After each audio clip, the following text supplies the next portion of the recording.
Pigmentation सगळ्यात sensitive विषय. आता पिगमेंटेशनसाठी मला खूप क्वेश्चन्स येतात. तर काय प्रश्न येतात? खरंच पिगमेंटेशन जातं का? म्हणजे ज्यांच्या चेहऱ्यावर वांग आहे, त्याला आपण आयुर्वेदात त्याला व्यंग म्हणतात. तर हे व्यंग खरंच जातं का? हा तर एकदा एवढा मोठा प्रश्नार्थक चिन्ह घेऊनच लोकं येतात. दुसरा क्वेश्चन असतो, जातो का? बरं. मग किती दिवसात जाईल? आणि पूर्ण जातो का? असे असे क्वेश्चन असतात आणि बऱ्याचदा त्या क्वेश्चन सोबत अविश्वास पण असतो. अविश्वास म्हणजे की हे काय पण सांगतात, काही जात नाही पिगमेंटेशन. मग आता इतके 10-12 डर्मॅटॉलॉजिस्ट झाले, तरी पण आमचं काहीच झालं नाही. आमची स्किन जशाला तशीच आहे. आणि ह्या मॅडम आयुर्वेदिक डॉक्टर काय सांगतात. असे चेहरे असतात पेशंटचे, म्हणजे त्यांच्या चेहऱ्यावर हे सगळं वाचायला येतं मला, की मग असं वाटतं की ह्यांना आता कोणत्या भाषेत समजवावं. तर मग मी ठरवलं की चला हा आता व्हिडिओच बनवूया त्याच्यासाठी. तर पिगमेंटेशन म्हणजे हा जो प्रकार आहे, तर आयुर्वेदामध्ये याला जरी व्यंग म्हटलंय, तरी आयुर्वेदामध्ये अशा कितीतरी गोष्टी आहेत, की ज्या लोकांपर्यंत पोहोचल्याच नाही किंवा लोकांना माहीतच नाही, की हे जे काळे डाग आहे ह्याच्यावर पण वनस्पती काम करतात. कारण त्यांनी खूप मोठे-मोठे क्रीम वापरलेले असतात 2,000, 3,000, 4,000 चे. ज्याच्यामध्ये कोझिक ॲसिड, हायड्रोक्विनॉन हे सगळं टाकलेलं असतं. अजून व्हिटॅमिन सी ॲड केलेलं असतं, सीरम असतं. मग त्यांचं एक स्किन रूटीन झालेलं असतं, की आता हे लावायचं, मग हे लावायचं, मग ते लावायचं. मग त्यांना असं वाटतं, की एवढं सगळं करून पण आयुर्वेदात इलाज होऊ शकतो म्हणजे आश्चर्याची गोष्ट आहे. तर काय इलाज होतो आयुर्वेदात? तर महत्त्वाचं कारण असं आहे, की पिगमेंटेशन याच्यासाठी जी कारणं आहेत, तर त्याच्यामध्ये बरीचशी जी कारणं सांगितलेली आहे हार्मोनिक इम्बॅलन्स. त्याच्यापेक्षा आयुर्वेदाने काय सांगितलं, की तुम्ही घेता तो आहार.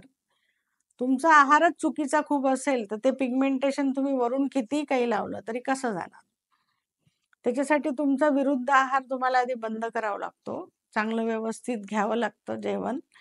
जे आपण आता या या युगात तरी बरेच लोकं नाही घेत. बाहेरचं खाणं बंद करावं लागतं आणि पित्तकारक आहार खूप कमी करावा लागतो. ज्याच्याने पित्त वाढतं, उष्णता वाढते. ह्याच्यावर जर आपण ह्या पद्धतीने जर आहाराला चेंज केलं आणि सोबत सगळ्या ट्रीटमेंट केल्या, तर मग त्याने मात्र खूपच चांगला फरक पडतो. आता तुम्ही विचार करा, की जसं आपण मॉडर्ननुसार म्हणतो, की हार्मोनिक इम्बॅलन्स होतं. का होतं हार्मोनिक इम्बॅलन्स? ते इम्बॅलन्स कोण घडवतं? आपण आपल्या खाण्यापिण्याच्या चुकीच्या आहार पद्धतीने हे हार्मोनिक इम्बॅलन्स घडवतो. मग त्याच्यासाठी आहार कसा असला पाहिजे? तुम्हाला तुमच्या शरीराला लागणारं सगळं जर घ्यायचं असेल, तर मग तुम्ही हिरव्या पालेभाज्या खाणं, बाहेरचं न खाणं, ग्लुटन फ्री डाएट कधीतरी करायला पाहिजे. महिन्यातून एकदा तरी. तुम्ही 24 तासामध्ये ज्वारीची भाकरीच खा किंवा भाकरी आणि भात खा. ब्रेड आणि बेकरीचे पदार्थ कमी करा. जर हे सगळं केलं तुम्ही, व्यवस्थित अशा पद्धतीने डाएट चार्ट बनवला, तर तुमच्या स्किनचा टोन खूप चांगला होतो. मग स्किनचा टोन जेव्हा चांगला होतो, तेव्हा मग आपल्याला हे पिगमेंटेशन दुरुस्त करता येतं. मग आता पिगमेंटेशनमध्ये होतं काय? तर पिगमेंटेशन जेव्हा बॉडीवर कुठे येतं, विशेषतः आपण जे बोलतोय ते चेहऱ्याबद्दल. कारण चेहरा काळा झाला, की स्त्रिया सुंदर दिसत नाही. मग त्या स्त्रियांचे प्रश्न असे असतात, की माझ्याकडे खूप दागिने आहेत आणि खूप चांगल्या पैठण्या आहेत, पण मी घालून काय करू? माझा चेहरा असा काळा दिसतो. मग त्याच्यासाठीच आपल्याला सुंदर व्हायचं तर मग पहिले आहारात बदल करायला लागेल. आणि पिगमेंटेशन का होतं? कारण तुमच्या स्किनला जेव्हा मेलॅनिनचे सिक्रेशन जास्त प्रमाणात एका ठिकाणी येतात, तेव्हा तो काळपटपणा येतो. ते सिक्रेशन एका ठिकाणी का येतात? कारण काही कारणाने तुमच्या ब्रेनने सिग्नल दिलेला असतो, की आता इथे मेलॅनिन जास्त तयार करा, जेणेकरून स्किनला कुठलाही अपाय झाला नाही पाहिजे. मग तुम्ही सन एक्सपोजर घेताय, उन्हात जाताय. मग उन्हात गेलात की बरोबर स्किन काळी पडते. त्याचं कारणच हे आहे, की बरोबर तिथे मेलॅनिन जास्त क्रिएट होतं आणि मग स्किन काळी पडते. अशाच गोष्टी हार्मोनिक इम्बॅलन्समुळे घडतात. ज्यांना पी-सी-ओ-डी, थायरॉईड याच्यासारखे आजार आहेत, त्यांच्यामध्ये हे दिसतं.